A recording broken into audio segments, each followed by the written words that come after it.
এক নজরে বাংলার সেরা কয়েকটি খবরের নজর রাখবো। এবার 21শে জুলাই সভাকে নিয়ে তীব্র কটাক্ষ করলেন বিরোধী দলনেতা শুভেন্দু অধিকারী। একদিকে যখন পুরো বাংলা জুড়ে 21শে সভার সমাগম চলছিল, অন্যদিকে উত্তরকন্যা বিজেপির কর্মসূচিতে যোগদান করার আগে বিস্ফোরক মন্তব্য দিয়ে বসলেন বিরোধী দলনেতা শুভেন্দু অধিকারী। তিনি বলেন, 21শে জুলাই সভা শহীদদের স্মরণে নয়, এটা রাজনৈতিক লাভের জন্য মমতা ব্যানার্জি করেছে। আর এই সভা নিয়ে তিনি পাগলু ড্যান্স হবে সভা বলে কটাক্ষ করেছেন। দীঘায় জগন্নাথ ধামের পর এবার বাংলায় আরও একটি বড় ধামের তৈরি বার্তা দিলেন 21শে সভা থেকে রাজ্যের মুখ্যমন্ত্রী মমতা বন্দ্যোপাধ্যায়। 21শে সভার তৃণমূল মঞ্চে বিজেপি ছেড়ে তৃণমূল কংগ্রেসের পতাকা ধরলেন দুই অভিনেত্রী শ্রাবন্তী চট্টোপাধ্যায় ও রূপাঞ্জনা মিত্র। 21শে জুলাই সভা যখন চলছিল, ঠিক সেই মুহূর্তে উত্তরকন্যায় বক্তব্য রাখলেন শুভেন্দু অধিকারী। তিনি আগামী 4ই আগস্ট কোচবিহারের মোট বিজেপির 65 জন বিধায়ককে নিয়ে অভিযান চালাবেন বলে ঘোষণা করলেন। 21শে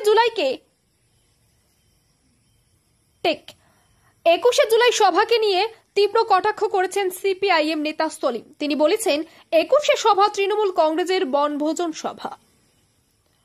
21শে জুলাইয়ের বিজেপির উত্তরকন্যা সভা থেকে বিরোধী দলনেতা শুভেন্দু অধিকারী রাজ্য সরকার কটাক্ষ করেন। তিনি বলেন, মমতা বিদায় ঘণ্টা আমি বাজাবো। এছাড়াও তিনি চোরদের রানী রোহিঙ্গাদের নিয়ে ব্যস্ত বলে রাজ্য সরকারকে কটাক্ষ করেছেন। 21শে জুলাই এবার শহীদদের শ্রদ্ধা জানাতে খড়গপুর সভা করলেন দিলীপ ঘোষ এবং তিনি বললেন, বিজেপি শহীদদের কথা কোনোদিনও ভুলবে না। 21শে তৃণমূলের মঞ্চ থেকে কেন্দ্রীয় সরকারকে তীব্র কটাক্ষ রচনার। তিনি বলেন, আমিও বাংলা কথা বলি, ধরে নিয়ে যাক আমাকে। আজ শ্রাবণের প্রথম সোমবার, তাই শিব মন্দিরগুলোতে ঢল শিব ভক্তদের। তৃণমূল রোহিঙ্গা অনুপ্রবেশের মদত দিয়ে বাংলাকে অপমান করেছে দাবি রাজ্য সভাপতি শ্রমিক ভট্টাচার্যের। 10 মাস পর বিজেপিকে জয় বাংলা বলবো, বিস্ফোরক মন্তব্য 21শে জুলাই তৃণমূলের সভা থেকে বললেন অভিষেক বন্দ্যোপাধ্যায়। শহীদদের শ্রদ্ধা জানাতে খড়গপুরে বিজেপির সভা থেকে দিলীপ ঘোষ বললেন, সবকিছুই বলবো কিন্তু জয় বাংলা বলবো না।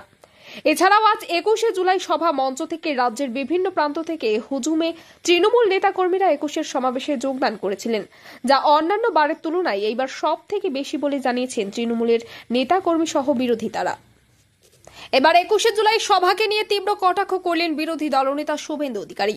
একদিকে যখন পুরো বাংলা জুড়ে 21শে সভার সমাগম চলছিল, অন্যদিকে উত্তরকন্যা বিজেপির কর্মসূচিতে যোগদান করার আগে বিস্ফোরক মন্তব্য দিয়ে বসলেন বিরোধী দলনেতা শুভেন্দু অধিকারী। তিনি বলেন, 21শে জুলাই সভা শহীদদের স্মরণে নয়, এটা রাজনৈতিক লাভের জন্য মমতা ব্যানার্জি করেছে।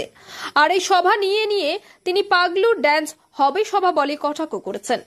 দীঘায় জগন্নাথ ধামের পর এবার বাংলায় আরও একটি বড় ধামের তৈরি বার্তা দিলেন 21শে সভা থেকে রাজ্যের মুখ্যমন্ত্রী মমতা বন্দ্যোপাধ্যায়। 21শে সভার তৃণমূল মঞ্চে বিজেপি ছেড়ে তৃণমূল কংগ্রেসের পতাকা ধরলেন দুই অভিনেত্রী শ্রাবন্তী চট্টোপাধ্যায় ও রূপাঞ্জনা মিত্র। 21শে জুলাই সভা যখন চলছিল, ঠিক সেই মুহূর্তে উত্তরকন্যায় বক্তব্য রাখলেন শুভেন্দু অধিকারী। তিনি আগামী 4ই আগস্ট কোচবিহারের মোট বিজেপির 65 জন বিধায়ককে নিয়ে অভিযান চালাবেন বলে ঘোষণা করলেন। 21শে জুলাই সভাকে নিয়ে তীব্র কটাক্ষ করেছেন সিপিআইএম নেতা সলিম। তিনি বলেছেন, 21শে সভা তৃণমূল কংগ্রেসের বনভোজন সভা। 21শে জুলাইয়ের বিজেপির উত্তরকন্যা সভা থেকে বিরোধী দলনেতা শুভেন্দু অধিকারী রাজ্য সরকার কটাক্ষ করেন। তিনি বলেন, মমতা বিদায় ঘণ্টা আমি বাজাবো। এছাড়াও তিনি চোরদের রানী রোহিঙ্গাদের নিয়ে ব্যস্ত বলে রাজ্য সরকারকে কটাক্ষ করেছেন। 21শে জুলাই এবার শহীদদের শ্রদ্ধা জানাতে খড়গপুর সভা করলেন দিলীপ ঘোষ এবং তিনি বললেন, বিজেপি শহীদদের কথা কোনোদিনও ভুলবে না। 21শে তৃণমূলের মঞ্চ থেকে কেন্দ্রীয় সরকারকে তীব্র কটাক্ষ রচনার। তিনি বলেন, আমিও বাংলা কথা বলি, ধরে নিয়ে যাক আমাকে। আজ শ্রাবণের প্রথম সোমবার, তাই শিব মন্দিরগুলোতে ঢল শিব ভক্তদের।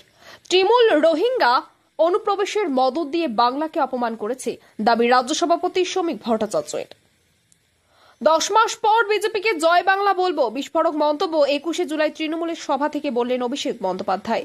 শহীদদের শ্রদ্ধা জানাতে খড়গপুরে বিজেপির সভা থেকে দিলীপ ঘোষ বললেন, সবকিছুই বলবো কিন্তু জয় বাংলা বলবো না। এছাড়াও আজ 21শে জুলাই সভা মঞ্চ থেকে রাজ্যের বিভিন্ন প্রান্ত থেকে হুজুমে তৃণমূল নেতাকর্মীরা 21শে সমাবেশে যোগদান করেছিলেন, যা অন্যান্য বারের তুলনায় এইবার সব থেকে বেশি বলে জানিয়েছেন তৃণমূলের নেতাকর্মী সহ বিরোধী তারা।